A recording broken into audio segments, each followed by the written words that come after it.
It is Monday, March 15th, 2021. It is 8 p.m. Pacific Standard Time, and so you know what time it is. It's time for a little bit of coin metal. And it was yet another non-virtual get your ass kicked out jiu-jitsu Monday, although it might as well have been Wednesday because I didn't actually get to kick ass today.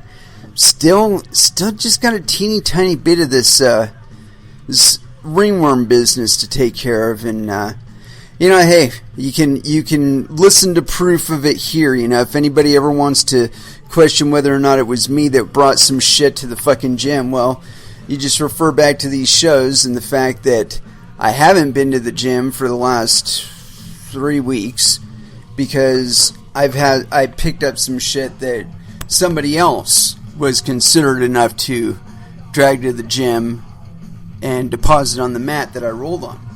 So, yeah, I'm not really happy about that, but I'm getting by. I've been doing some cardio stuff and also singles drills on the old mat, although I'm sure it's not to the intensity and the duration and the frequency that I should be, just because, just don't have the pressure of the training partner, I mean, it's something else when you do have somebody there providing live resistance to your actions. They're contemplating you and thinking ahead of you and most times, and readjusting as the situation unfolds. So yeah, I haven't been able to do that, and not really happy, and I want to go back to it really badly. The one thing that really sticks out to me now is that, how much regret I'd had for not just accepting every single person who said, hey, you want to roll, and just getting that time in and doing those things. So, when I get back, that's what I intend to do. I was just getting to where I was starting to feel comfortable rolling again. And, I keep going up and down. It's like this fucking fog, where I'm like in and out of it, where I get into a groove and I get up to a maximum and then I get knocked back down again. And I have confidence, I have faith that eventually I'll get past even this. I didn't start here. This is not the beginning of my voyage. So I have at least the proofs and recognition of my achievements to date, however meager they may be. I mean, they were only local to one gym so far. When I start expanding that I don't know, rapport with my training partners and whatnot that I'd achieved in the previous gym, well, then that'll be saying something. But for right now, I'm trying to get back to some level of normalcy, at least for myself. And I feel like I'm getting there, whatever troubles that I have been facing. But I have been facing them. Not been trying to delay them any longer than they have to be in existence. And so I actually did some outdoor work today, and it was it's fucking terrible, man. I went out fishing yesterday with a friend of mine, and and I did catch the one fish, but that was the only one fish before the 30-mile-an-hour winds kicked up and the fucking sideways rain, and yeah, it became unfishable really, really quick. And I told my partner that I'm like, this is unfishable, and I literally had to shout it out because the wind was so loud. And so, I mean, fortunately, we weren't out on a boat. It's like one of those rare instances where I'll say, thank goodness I was not on a boat, because that shit would have been blowing me all over the place. I would have had to find an inlet or a cove or something that was out of the wind, just to wait it out, and it did subside after a while. And it was funny because it was like right after my friend and I had gotten all the gear put away, and we were getting ready to go home and whatnot. And right then, it had been shut off for about 15 or 20 minutes before that. And then, like, right as soon as I thought, maybe it's going to be nice for the rest of the day. And I'd come fully prepared to relaunch after my friend departed and put the old flow tube on the water. But as soon as I thought that, the wind picked back up, the rain came back out, and I'm like, yeah, okay. Leaving was a better idea. And so they terminated their fishing trip. But anyway, so it was fucking miserable yesterday. Just rain and hell and sleet and snow, and I'm sure somewhere, not down here. It wasn't quite cold enough for the sleet and the snow and all that business, but it was still cold enough. And I wasn't actually dressed for it. I mean, if I'd at least had like my rain gear on, or maybe even my neoprenes. If I'd had my neoprenes on, I'd have been tempted to stay out a little bit longer. But I was in sweats and a hoodie and like a t-shirt underneath, and so I was freezing my ass off. It was like, okay, I'm done. And and then today, it was a moderately nice day. I mean, it wasn't like the greatest day ever. It was a little bit cold, a few clouds here and there, but all in all, relatively little rain. A little drop here and there, no biggie. I was able to work out in it, and I was able to get a step or two ahead on my greenhouse project. So I intend to resurrect it this year, not simply re-roof or reskin it, but rebuild it. And I want to at least leave maybe the four corners up, and that'll be about it. And use that for the alignment of the overall construction, and of course make sure all four of them are still directly upright and in alignment with one another. But yeah, I want to rebuild the thing. There's a lot of issues with the existing structural wood. A lot of it's bent, a lot of it's dried out and worn. So, it's had its day in the sun, so to speak. And it's time to upgrade. But the last time I rebuilt the roof, I had a really interesting addition or two to my overall design, and this time around I'm going to try something a little bit different too. Where last time I used hardware, I'm going to be using chunks of wood for my joints on this one. So, yeah, I think it'll be a little more durable. It'll be a little stiffer and not sway around and provide as much flex as it did last time. I mean, flex is good. It allows for a little bit of give, but not necessarily compromise. It allowed a roof of mine to stay functional despite the fact it had 3 feet of snow on top of it. I mean, we're talking about 4 mil plastic supporting 3 feet of snow. That's like some sort of engineering feat, I'm sure. But anyway, so I'm sure the slack helped a little bit there.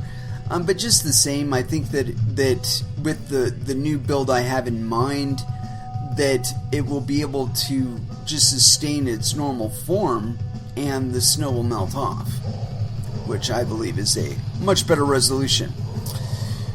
Anyway, let's go ahead and get into some music. And there was some Grammys the other night, I guess, and Body Count actually won.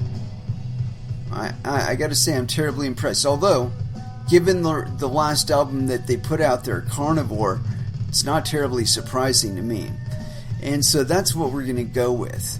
Carnivore for our first dance here on Coin Metal.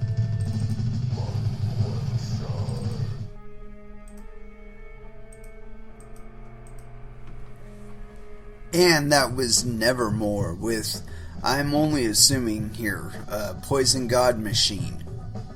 That was the refrain, so hey, going with it. Because for whatever reason, they neglected to include the metadata for the information for the songs on their CDs. Not my fault. Anywho, as far as what we're going to get into today, I've been seeing a lot about this this whole India is going to ban crypto business. And not only am I sure that there's like some sort of error in translation here, but I'm also absolutely certain that were such a thing to take place, it would only increase the premium on cryptocurrencies within the borders of India, and it wouldn't actually stop anything. And a little exemplar of that, I caught this on my my Twitter feed, and this is by Daniel Burr, or CSU Wildcat. If this was based on standard DID comms messaging and decentralized data personal data store relays that can route messages covertly, the Chinese Communist Party wouldn't be able to shut it down like they can Signal. But check this out though, here it is. It's the original tweet is rising encrypted app signal is down in China? I guess.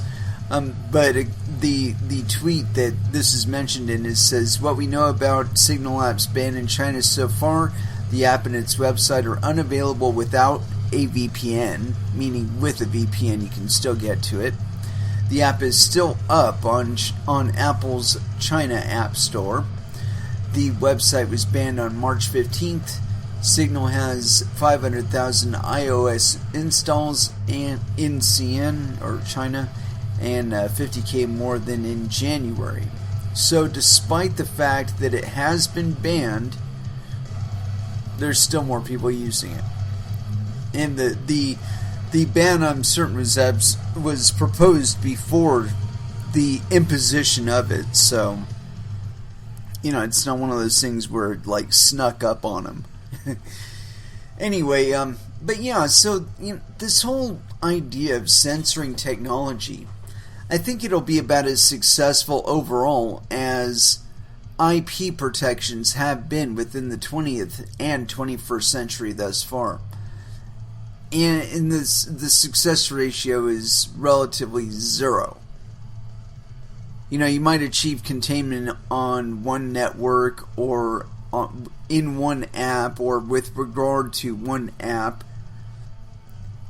But the fact of the matter is if people are intent, they will discover means, and after they've discovered means, they will facilitate those means and circumvent you again. So it becomes a point where you have to say to yourself, what is the real point of this? Is this to give a justification for gathering taxes, in some futile exercise or a simulation of civilization granted through iron fist control, social controls? I don't think that over the longer term that's sustainable. And we can see that in cryptocurrencies themselves, that if something is not actually profitable for people to use, they simply don't use it. There are a number of implementations that are put into the GitHub repo every year that simply go unused. Whether it be a coin or some EIP or BIP or IP on some other cryptocurrency, it doesn't matter. That if it's noxious, if it's offensive, if there's too much PETA involved, or if it can be achieved with a lot less of all of that, people will use that instead. And this is a message not only to people that are involved in things like Signal app and cryptocurrencies, but regulators as well. This technology didn't start out in the open, and it is perfectly capable of existing and operating entirely outside of the notice of anybody else. And that's a reality of cryptocurrencies that we have not seen openly expressed, but I would be willing to bet are in actual existence as at this moment. That there are cryptocurrencies that people use among themselves and other agreed parties, and parties that are willing to agree to their terms, or the terms of the network and coin, and don't even bother to go to exchanges. Don't even bother to go to the CFTC or the SEC or anybody else to ask permission. They just fucking do it. They just innovate it. If it doesn't work, they take it back, they patch it, and they put it back out there again. If they aren't yet, I do anticipate that in the future they will. Bitcoin is a perfect example of it happening, and look what the result has been. It happened, it achieved dollar parity. Today it's one of the fastest growing industries on the entire planet. And this was within a decade. It's not very long when you think about how far it's come. Although it's not gotten here without facing challenges, and I'm absolutely certain that it will not stay where it currently is, and that changes and evolutions within it do need to be made for it to achieve its full potential, at least in my perspective. I could be completely wrong, but the thing that I always rely on or refer back to is the fact that that's how this all started. It all started without an economy to support it. That was always the real issue with the incentive, is who is going to reward me for the work that I have done. I get paid in Bitcoin, that's wonderful, but I gotta sell the Bitcoin in order for it to be worth anything to me. And currently, this is back in the time that I initially started mining, there was no actual dollar price for Bitcoin. So it was just like electricity you were burning on the hope that you were going to get a block reward out of it. And so, yeah, just one of those things. And speaking of revolutions we didn't quite anticipate or sign up for, I got this thing here, it's on CoinDesk, and I'm not sure how far it really relates to what we were going to dive into, although we've got plenty on the India business. So, but I wanted to cover this because I thought it was interesting.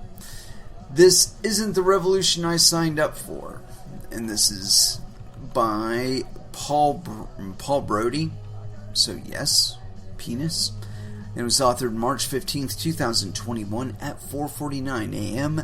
PDT.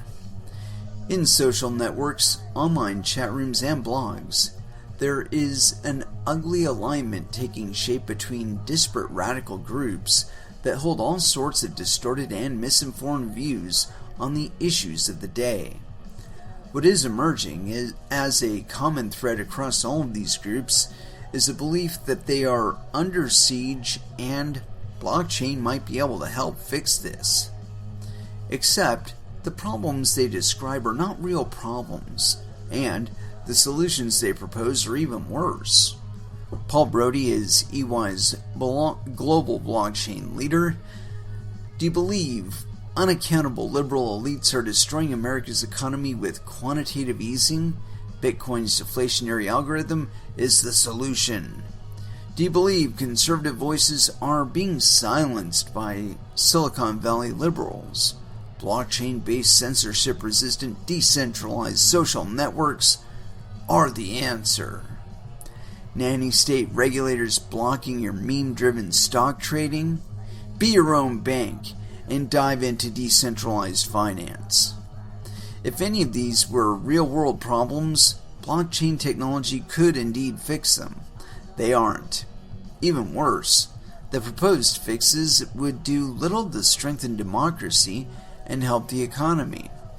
The problem statements behind these proposed fixes are tired, recycled, and discredited. For old time's sake, let's revisit them again. There is no hyperinflation coming. Bullshit.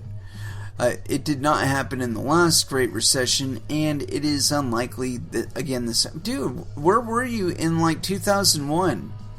Before we went to Iraq, gas was, over $5 a gallon in some places. When I went down to California, it was, closer to $6 a gallon.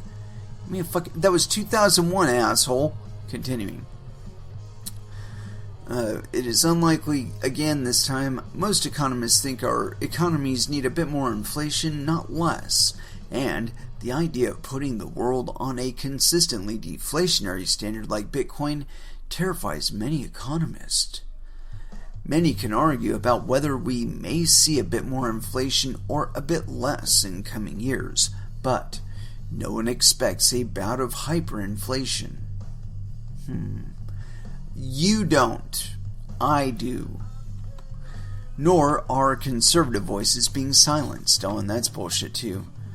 While highly placed individuals and platforms who have called for political violence have been disconnected from privately owned business services, nobody in the United States is in prison for expressing their opinion. Oh, that's bullshit too. What about Ross Ulbricht? There's also the idea that regulations are preventing individuals from profiting from their expertise and using qualified investor rules and liquidity rules to protect finance executives from the man on the street. That too is untrue, and that's bullshit too. Qualified investor rules exist to protect people who cannot afford to lose money on risky investment. Dude, then take the shit off the fucking stock market. The evidence strongly shows these rules work as intended, and day traders are on average very unsuccessful. Again, this guy's a fucking idiot. Quote, if any of these were real world problems, blockchain technology could indeed fix them. No, not really. Indeed, we really tried this in the world of blockchain with terrible results. Does anyone remember the initial coin offering boom? That was 2017 and not too long ago. Okay, we're going to step off right there. ICOs fucking happened. And the whole time they were happening, I was calling them out on this show for what they were. It wasn't as though these people did not have warning signs. It is not as though these people went into these projects completely blind and without any resources available to them to study. No, all of that was plainly available. They chose to openly disregard intelligence, wisdom, common sense, and throw money at whatever ICO came their way. Did people get wrecked? Abso-fucking-lutely. Did they deserve it? Abso-fucking-lutely. You do your homework or you do your time. One of the two. It's really simple. Continuing on. Back then, enthusiasts argued ICOs were a better path and even render VCs obsolete. And yes, and just to loop back to that, point a finger at this little punk here. ICOs are a perfectly good funding model. Are they the greatest funding model? No. Are they a perfect funding model? No. Do I care? No. If people are willing to use that method in order to crowdsource for revenue, and people are willing to donate revenue to those ventures, then that is their fucking problem. That is their commerce. It is none of your concern. If they lose money, they lose money. If they come to you and you give them more money and they piss it away on another ICO, that is your problem now. But it's not the greater market's problem. And we shouldn't have to face the open accusation that we're money laundering or some other bullshit like that just because we chose the ICO funding model. Continuing on. They were wrong. Nearly 3/4 of all ICO funding companies never delivered any product at all, as we told you they wouldn't. Overall, and that last part was mine. Overall, the record of ICO funding was substantially worse than venture capital, and that's a low bar in an industry that already assumes most startups will fail. While there is no single group or ideology behind these messages, there seems to be a significant overlap among Bitcoin blockchain boosters and right-wing extremists. Who is defining these people as such? And are they as such incidentally or only because you think they are? Continuing on. There seems to be a significant overlap, blah, blah, blah. It is visible in the popularity of white nationalist imagery in blockchain and Bitcoin forums, and in the enthusiastic embrace of decentralized technology by white nationalists in social media. You know what? You fucking people keep saying those two words together, white nationalist. What the fuck is a white nationalist? I want to know. Is it a racist? Is it someone who loves America who happens to be white? Or their country of origin, my apologies there. And happen to be white? Is that a white nationalist? And if so, since when is that a crime? Since when is that a snub? Fuck you. Continuing on. I love America, by the way. It is visible in popularity of blah, blah, blah. Yeah, okay. These are not problems I want to help fix. This is not the revolution I signed up for. Oh yeah, heaven forbid that everybody should be enfranchised by this technology. Even people you disagree with. You ever stop and think that maybe they're in crypto because people like you in legacy finance wouldn't do business with them? They come here, find people who will do business with them, and here you are, you want to deny them. You want to point at them and call them white nationalists and say their commerce is somehow stained because they are buying groceries with Dogecoin. Fuck you. Continuing on. Good blockchain. The decentralization offered by blockchain promises a lot of good. The technology offers us the promise of business models that are being built on providing services, not monetizing surveillance. From food traceability to carbon offsets, blockchains allow us to build sophisticated digital markets and channel capital to good uses at remarkably low costs.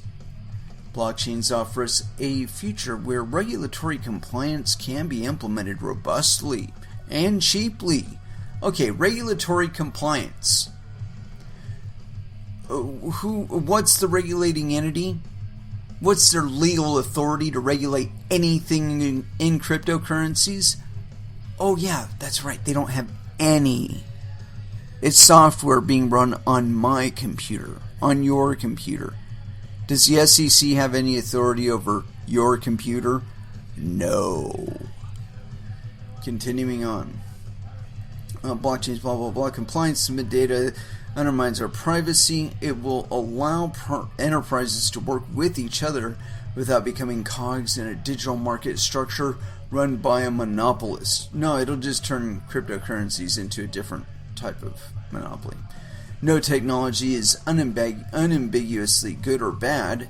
Blockchains do not have moral value, and it is not possible to stop the work being done to mature and improve this technology, nor is it possible to create systems that can only be used for good. Then why do you give a fuck about compliance? Censorship-resistant systems will work equally well whether they spread truth or lies.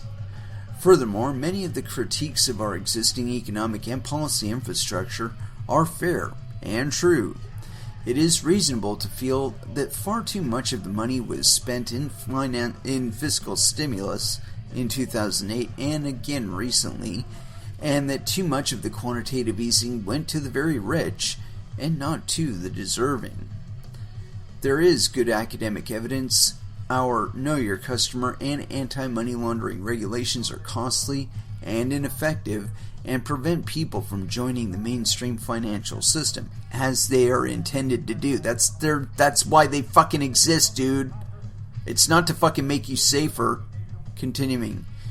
And there are many parts of the world where there is a compelling need for communications that cannot be censored. And again, if you want to facilitate that, what do you give a fuck about regulatory compliance? Regulatory compliance means censor those transactions, bitch. Continuing. But reasonable critiques are being overindulged, giving extreme solutions an entry point. And you know what? The extreme solutions are actually required because this is an extreme situation. Now, whether or not that should manifest in any kind of physical violence is, I consider something like that to be a little bit too far and not entirely necessary. I believe there are far other more subtle and effective messaging methods than such. Continuing. Breaking the cycle. So how are we to avoid a bleak future where this amazing blockchain technology ends up making the internet safe for white nationalists, liars, fraudsters, and science deniers, and in doing so, turns everyone else against it? I honestly am not sure, but I have some ideas. First, we can skip the moral panic and the all-or-nothing approach. Or can we? No, we can't. Banning blockchain will not work unless we are also planning on shutting down the internet as well. The level of surveillance and intrusion required to implement such a ban would be impractical.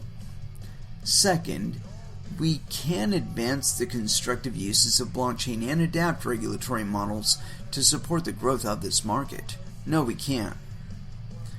This market was born in spite of government, not to facilitate government. The idea that it's going to be used to facilitate government and not any other purpose is fallacious and stupid. Continuing. Blockchains can be used to help people tell the difference between real news and misinformation by allowing people to validate the source of their information. And that doesn't do anything. What if the person that, even though they validated their information on a global blockchain, still fucking lied to you? Continuing. In finance, smart contracts can be used to make regulatory compliance cheap, fast, and simple as well. And again, why do you give a fuck about regulatory compliance? Regulatory compliance is stop that transaction. Continuing on. There is no hyperinflation coming. Again, bullshit. The historical case of music piracy is an excellent example. BitTorrent, the decentralized peer-to-peer system that was responsible for a great deal of illegal content distribution, is still around. However, it no longer poses an imminent danger to the content business because users can now subscribe to reasonably priced streaming services. And that's not true at all. Just because we have access to streaming services does not mean that we like paying for fucking ads to be pumped into our faces. And so the patience with such content providers stuffing shit into our faces for during content that we actually pay for, as that goes down, people are going to start using BitTorrent more. And I predicted that a long time ago, and as soon as Game of Thrones came around, as soon as there was a reason to BitTorrent again, the use of that shit went way up. It went up so bad that I was able to see every single episode of Game of Thrones 2 days in advance of everybody in the United States that wasn't downloading it from somewhere else. Anyway, continuing on. The historical case of music piracy, excellent example, blah, blah, blah, blah, blah. Illegal content distribution is still around. However, it no longer poses an imminent danger to the content business because users can now subscribe to reasonably priced streaming services. Digital rights management, DRM, and anti-piracy software still exists, but it is now well enough executed that very few consumers even notice. It's because most stuff isn't worth copying. I mean, if we can just go fucking stream it off somewhere else, why bother to download it? That's the only place where this whole equation is worked out, is that they made it cheaper to view it legitimately than to bother with trying to gank it. Keep that in mind. Given a fair, safe, and legal option, most consumers will pay if they can afford to do so. Finally, society can vocally and publicly distance itself from extremists and their arguments. No, you can't. You can reasonably make the case that Bitcoin is an excellent hedge against inflation, but we do not need to spread extreme and unfounded fears of hyperinflation to make that point. Furthermore, we cannot be politely silent when such nonsense is being repeated, lest our silence be interpreted as agreement. Yeah, whatever. The technology industry keeps repeating the same pattern. Our enthusiasm to make the world a better place leaves us unable or unwilling to think critically about how great technologies might be misused or what steps we could take to give the best outcomes the greatest chance of success. With blockchain technology, we get another chance to repeat this pattern or break it. You know what? It's all going to happen. And because we have altcoins and we aren't just stuck with Bitcoin, we have the flexibility to allow that natural progression to happen. To allow that evolution to happen. And see, the problem that I find with people like this is this guy proposes some imaginary goalposts. And not necessarily goalposts, but imaginary strictures or frameworks by which we can all be forced to comply and work within, but still facilitate completely illegitimate and illegal activity by virtue of the fact that we're doing it in crypto, and we can't do anything about it. You know, if that's the case, if you really have that little amount of control, then it actually benefits you more to promote that fact. Because the bad people that are bad and stupid will also get wrecked. And the people that are bad will end up going along with somebody's network rules. They will find an environment that they can operate within tolerably, and they will adopt that as their network. That is their coin. Or, better yet, they'll create their own. I mean, we're all waving that magic wand that only the Federal Reserve had access to at one point.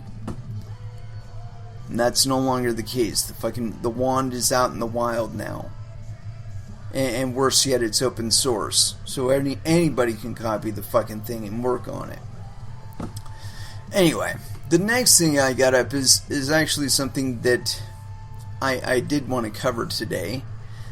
Because we touched on it briefly with India. But I wanted to cover that first thing first to kind of preface us for this. India to propose cryptocurrency ban penalizing miners, traders, source. And this is by Aftab Ahmed and Nupur Anand. So I'm just going to say double penis. I'm not sure on that, but I'm going to go with it. New Delhi, Mumbai, Reuters. India will propose a law banning cryptocurrencies, fining anyone trading in the country or even holding such digital assets, a senior government official told Reuters in a potential blow to millions of investors piling into the red-hot asset class. The bill, one of the world's strictest policies against cryptocurrencies, would criminalize possession, issuance, mining, trading, and transferring of crypto assets, said the official who has direct knowledge of the plan. The measure is in line with a January government agenda that called for banning private virtual currencies such as Bitcoin while building a framework for official digital currency. But recent government comments had raised investors' hopes that the authorities might go easier on the booming market.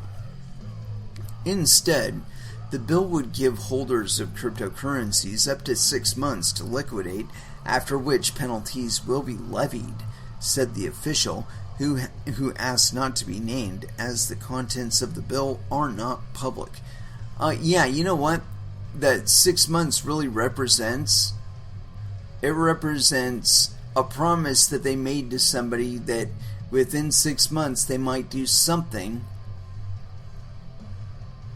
in which they will refer to for the next 6 months. Oh yeah, we're making a lot of progress.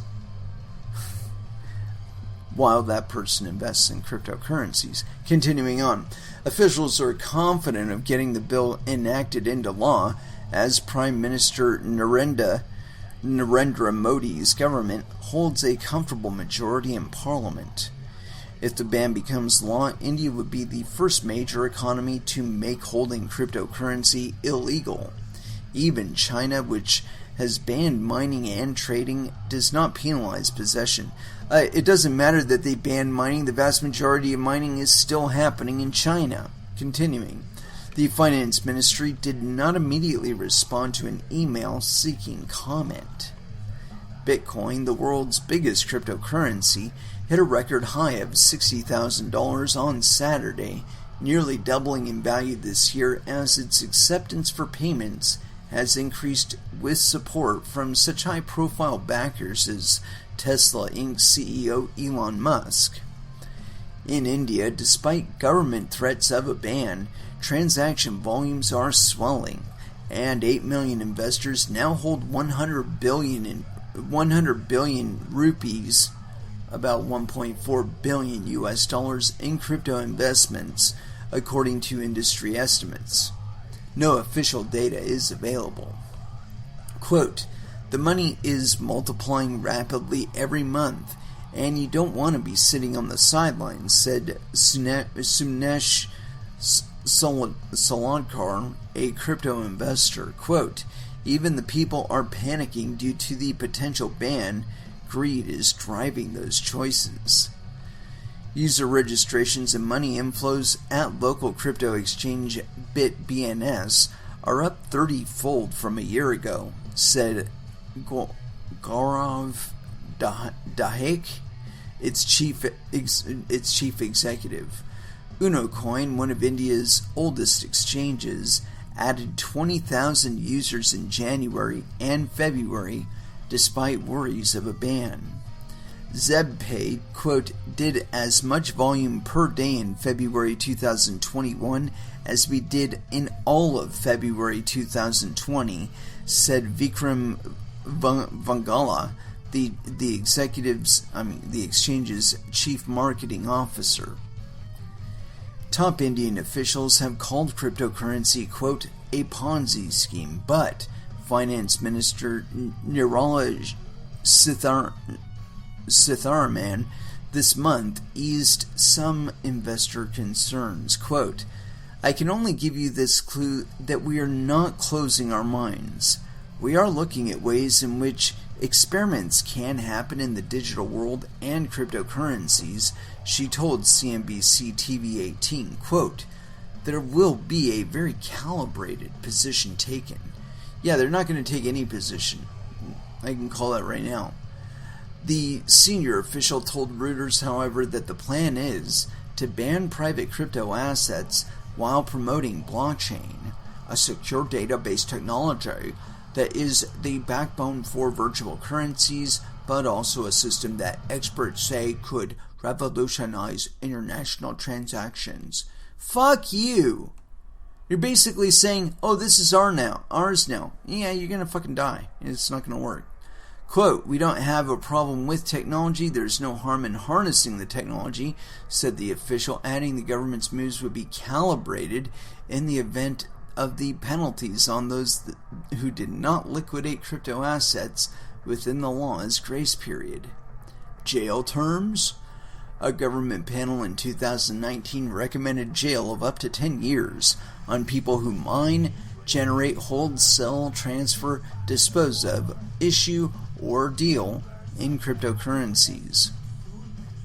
The official declined to say whether the new bill includes jail terms as well as fines or offer further details, but said the discussions were in their final stages. In March 2020, India's Supreme Court struck down a 2018 order by the central bank forbidding banks from dealing in cryptocurrencies, prompting investors to pile into the market. The court ordered the government to make a position and draft a law on the matter.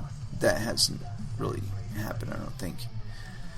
The Reserve Bank of India voiced its concern again last month, citing what it said were risks to financial stability from cryptocurrencies. At the same time, the central bank has been working on launching its own digital currency, a step the government's bill would also encourage, said the official. Despite the market euphoria, investors are aware that the boom could be in danger. Quote, "If the ban is official, we have to comply," Namish Sangvi, who started betting on digital currencies in the last year, told Reuters, referring to existing concerns about a potential ban. Quote, "Until then, I'd rather stack up and run with the market than panic and sell." Yeah, in the longer term, this guy's going to find out that just retaining his crypto assets will save him a great deal of money, and not bothering to comply with this bullshit will again make him money. The only reason they ever give themselves these grace periods like this is to gauge the public response. And you've seen what the public response is. Despite all the bloviation and all the warnings and all the bullshit, assuming that these aren't just efforts to get more people to invest in cryptocurrencies, because then it would be the Indian government that's shilling them. But the point being that, unless that's what you're trying to do, literally, that's the only thing you're going to achieve with this kind of approach. I've said it a million times, but the best thing that governments can do is just ignore this shit. The bankers are going to bitch, but you know what? They are losing the market share that they're losing because they have abused the market. And government, you may have benefited from that, but you've done so at the cost of your people. And where they can stop that from happening anymore, they are going to. The only reason why we aren't seeing any real feedback loops that are generating amongst commercial entities or partners is that they don't know that that's really an option available to them. And those that do know it is an option available to them are actually doing that. They are doing their commerce and barter and whatnot, and just using the acknowledged market rate on their taxes when they're counting everything. It's all arbitrary. It's all bullshit. It's just to give the facade, the illusion that, yeah, man, we're complying with your bullshit, when it's just enough to keep them from being audited. Otherwise, everything is going otherwise. We see this in finance markets specifically, where people will operate with just barely within the regulatory framework, and they've got departments that are like super secret that are completely violating every regulation out there. And they do it, and then occasionally they get caught doing it. Like Wells Fargo not too long ago, they were having some financial issues, they're kind of stagnating on their new accounts and whatnot. So they just started making accounts in their customers' names and then charging them fees for processing transactions through those accounts that their customers didn't even know that they had. They ended up getting sued for that. But again, this was a business practice.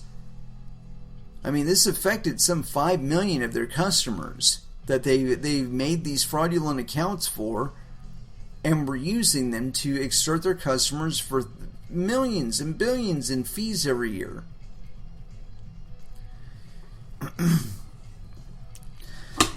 Anyway, let's go ahead and throw back down with some music.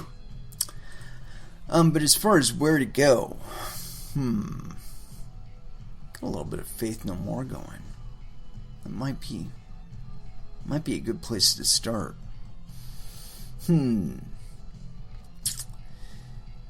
Yeah, let's go with Falling to Pieces here on Coin Metal.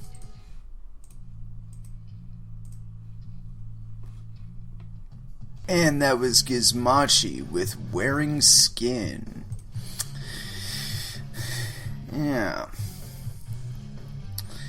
And so,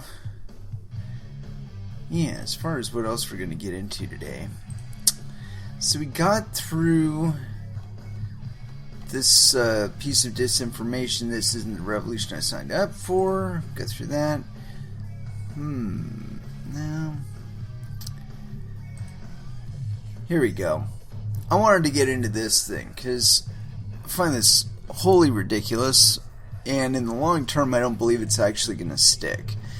And this is on Reuters.com. India to propose cryptocurrency ban, penalizing miners and traders. Source. And this is by Aftab Ahmed and Nupur Anand. And did we already read this thing? I think we already read this thing. Yeah, we already read this. Damn it. I knew I'd covered some of it, but I do have other articles concerning it, because each one of these articles always has like a slightly different slant on it, and when you read enough of them, you get a better picture of what's actually going on. A lot of times you find out that the discussion isn't really, banning cryptocurrencies or whatnot, or if you've done enough study, you find out that in the fine print that it's only a proposal and it's not likely to pass, and it's, there's all kinds of little ifs, ands, or buts. And the thing that pisses me off about it is that the media only reports, in each media source only reports like 3/5 of the story, and there's always those 2/5 that they leave open, and that is different between each of the providers.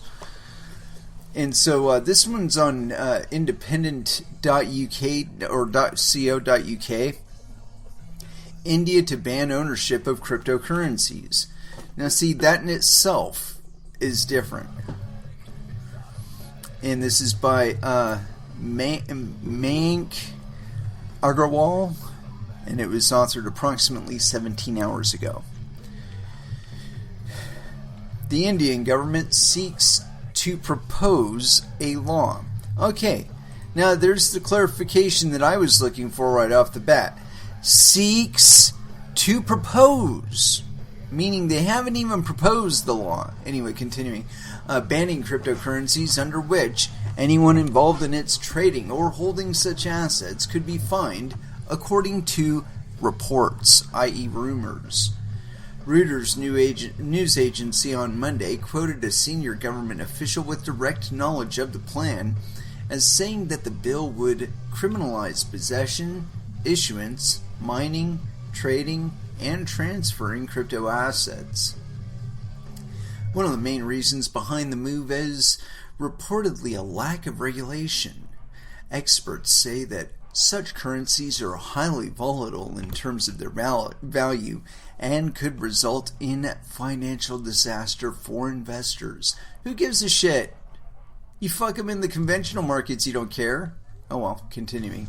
There is no official data in India about the number of cryptocurrency investors and the worth of their investments. It is estimated by industry experts that there are over 8 million of investors with investments worth several hundred million pounds. If the proposed bill becomes law, it would deal a blow to such investors.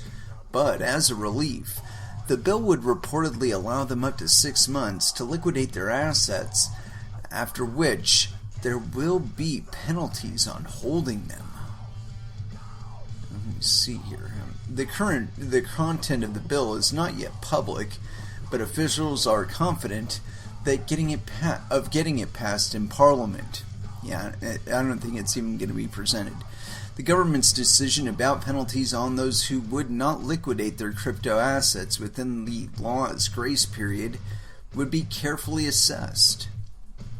However, the official refused to clarify to Reuters whether the new bill would also include a jail term, stating that the discussions are in their final stages. If it becomes law, India would be the first major economy to make holding cryptocurrency illegal. The news comes even as Bitcoin, which is the world's biggest and most popular cryptocurrency at present, hit a record high of $60,000 on Saturday. Over the past couple of years, the uncertainty in India around cryptocurrencies, including the popular ones like Bitcoin, has increased. The federal government's idea is to discourage private virtual currencies to build a framework for an official digital currency. Yeah, that's never going to happen either. India's central bank is already working on launching its own digital currency. According to the paper Blockchain Technology and its Industry Adoption, released on March 10th by the Internet and Mobile Association of India, IAMAI, and EY, Ernst & Young, I'm sure, a consulting firm, cryptocurrency in India has received a great deal of attention over the past several years, culminating in a recent recommendation to ban cryptocurrency nationally. Quote, since last year, banks in India have been barred by the Reserve Bank of India from dealing with cryptocurrency firms and exchanges, noted the paper, while stating that several petitions have been filed to overturn the RBI ban, and now the matter is with the Supreme Court. And actually, the Supreme Court lifted the ban, so we're already ahead of the Independent on this one. An interministerial committee set up by the Indian government to determine the legality of cryptocurrencies submitted its report in July 2019, recommending that private cryptocurrencies be banned completely. It noted that the government should keep an open mind on the potential introduction of an official cryptocurrency. A spokesperson for the IAMAI said they have, quote, argued against banning crypto assets on several grounds, most important of which is, of course, the ban will have no impact on trading in them, expect to take them underground. Absolutely. Quote, instead, the government needs to weigh in on a self-regulatory code of ethics for intermediaries like the exchanges through which such currencies are bought and sold by Indian investors. This will help bring in transparency between buyers and sellers and also allow the government to keep oversight and to check against any violation of existing laws of the land. Yeah, you're full of shit. The IAMAI spokesperson told The Independent. India's Finance Minister Nirmala Sitharaman has tried to soothe the nerves of investors in cryptocurrencies. Quote, I can only give you this clue that we are not closing our minds. We are looking at ways in which experiments can happen in the digital world and cryptocurrency. There will be a very calibrated position taken. Yeah, we already quoted that. Let's see if there's any more to this. And there is not. Yeah, so anyway, this is more FUD. They're talking about proposed laws. So right now, they're evaluating the response on social media, and they're saying, can we get away with it? Will people go along with it?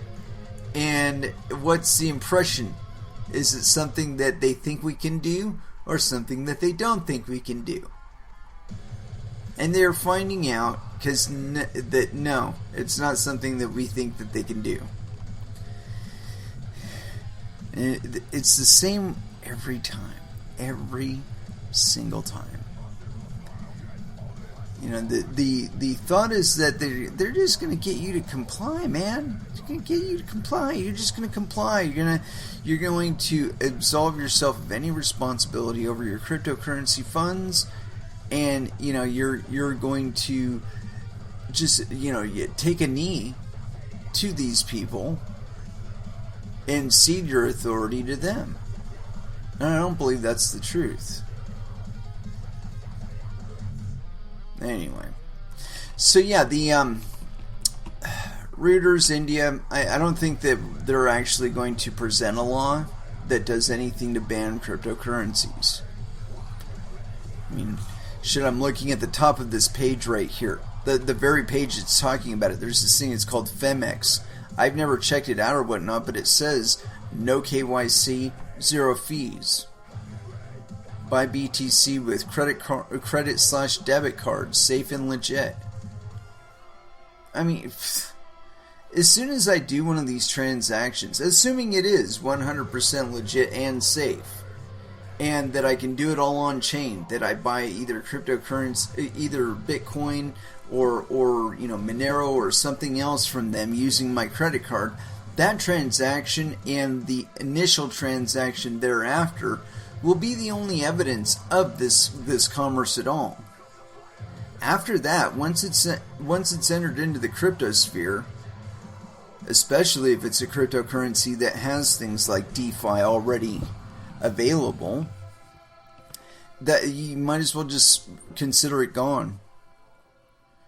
I mean, it's not like you can't track it down, but it's actually not worth bothering. Because each individual transaction typically won't be worth enough to bother with. If it's under $10 million, they don't even blink. It's like, yeah, whatever. Bring me something when it's of actual concern. Anyway, but yeah, that's why I say that, and I don't even think that China's seen as much regulatory compliances as these articles would like it to convey to us. They give one the impression that they're under some like iron fist control in China, and that people can't transact Bitcoin and other cryptocurrencies the way that we always have there. And I believe that's incorrect. Specifically because of stuff like, we were talking about that article where they said that Bitcoin mining was banned in China. If it's banned anywhere in China, that has not stopped the mining from happening in China. Supposedly 60% of all the mining happening on this planet is happening in provinces within China. I've described this multiple times, that this whole Monty of the whole regulatory morass and the effects thereof and how the market actually reacts and what's actually effective and what, you only have to look on the perimeters of the economy to see how it's going to play out. And the volume of control that any government has within its own economy is only proportional to its economy's size. So like, with Venezuela, as big as their economy is, they still couldn't get people to adopt the petro as their primary means of conveying monetary value from one entity to another, whether that be in peer-to-peer decentralized finance or commerce, or simply doing transactions with legitimate grocers and whatnot with petro. And they went so far as to make it an act of coercion, where they're saying you have to go through the state bank in order to do it, and we're going to nick you on fees both coming in and going out. When we're translating it over to reals or whatever it is that they circulate for currency these days, that they're nicking them on transaction fees that way. And it's one of the reasons why people don't even bother with it. It's like, well, why am I going to take my monetary value and stuff it into this vehicle that I'm going to get nicked on just doing that movement? And then if at a later date I want to liquidate those coins, I'm going to get hit again. Fuck that. Fuck that. And so when I start hearing about other governments talking about doing CBDCs and stuff like that, just look at Venezuela. Was it such a fucking success there? They've had 3 years to figure it the fuck out. And the people there still are not using the petro. They're using fucking Dogecoin more than they're using petro. I mean, really, what does that tell you? It tells me that they're never going to adopt your fucking shitcoin. They only use it where they absolutely have to, i.e. where you have forced them to. And the worst part about it is that you forced additional monetary activity into the dark.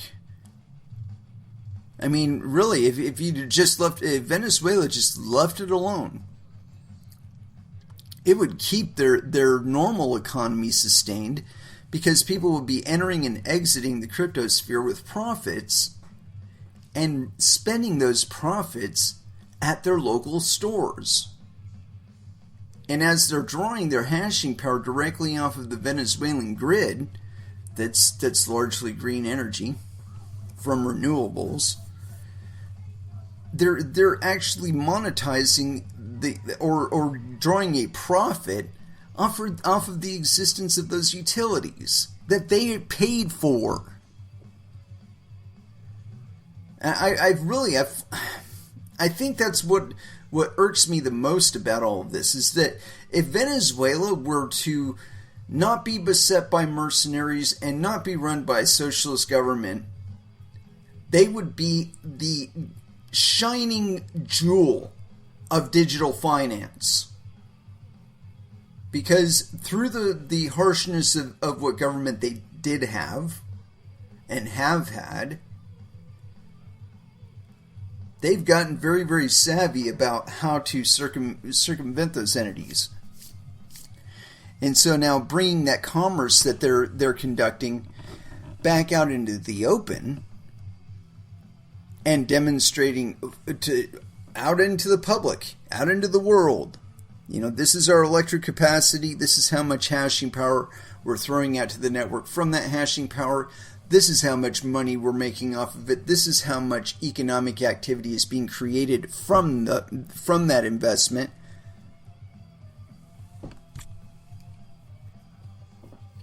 And there isn't a fucking thing the United States can do about it, because the rest of the world likes cryptocurrencies as money too. Like I said, they would be the shining jewel of digital finance, because they've already seen all of the use cases. They've already seen what needs to be done, what people actually need, what they actually use, and how they will actually use it.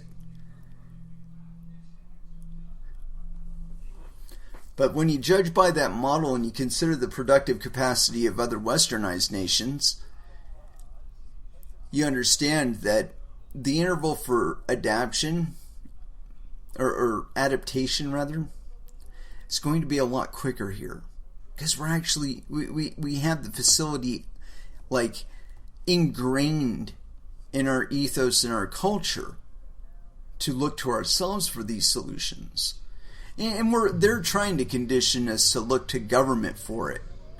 That's that whole vaccine thing is about, really, is just getting you on a fucking database and making sure that you're up to date on your vaccines. And if you're not up to date on your vaccines, you can't go anywhere because you're going to travel ban you, going to stop your fucking travel visa, so on and so forth.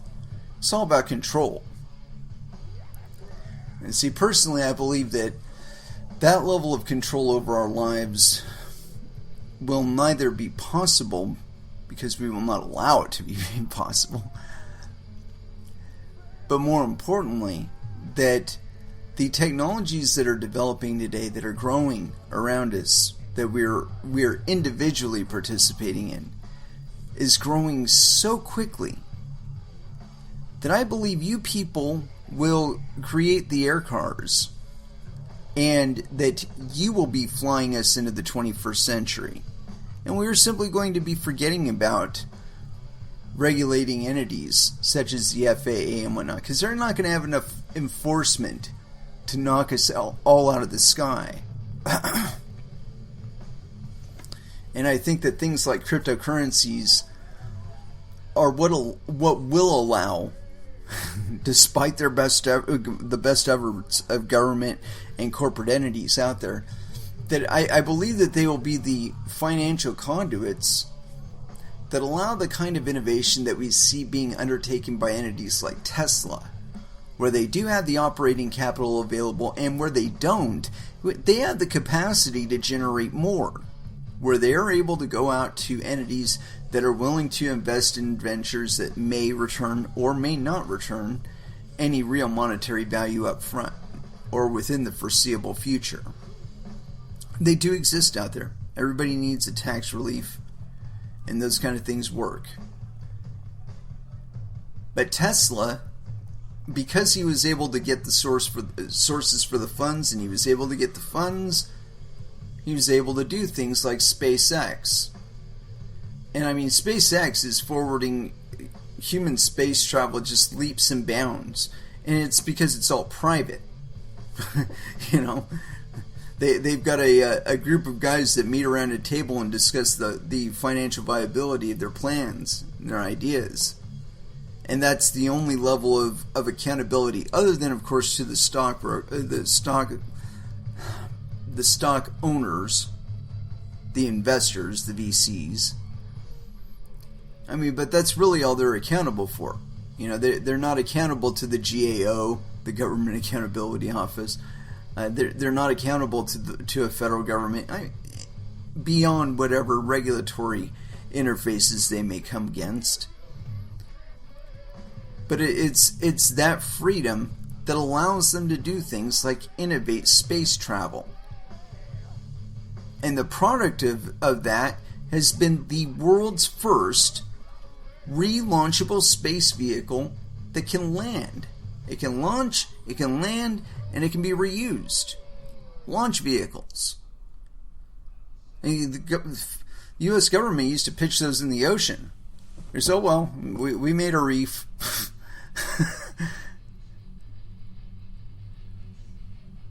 But Tesla changed all that. SpaceX changed all that. And they did it because of what? Because of private investment. And so now when you add to the fact that there are some 2,000 such cryptocurrencies out there that people can use as money, you know, maybe consider things like a NASA grade or even a SpaceX grade proposal being funded entirely off of like an ICO or ERC20 token sale on Ethereum or some other network. It's not only possible, it's probably being drafted right now. Or I just gave somebody a light bulb over their head. Any way that it happens, I welcome it. Because, again, it'll be the market pointing to government and other entities and saying, this is what we want. And we are willing to dedicate fucking hash power and electricity and bandwidth to the creation of the funds to fund it. Yeah. Anyway, let's go ahead and throw back down with some music. And it'll just be brief, but I feel like it needs to be done. And you know, I haven't been playing Melvins in a while. Or I haven't played Melvins in a while, rather. And I really kind of dig this song. So here it is. Revolve by Melvins. Here on Coin Metal.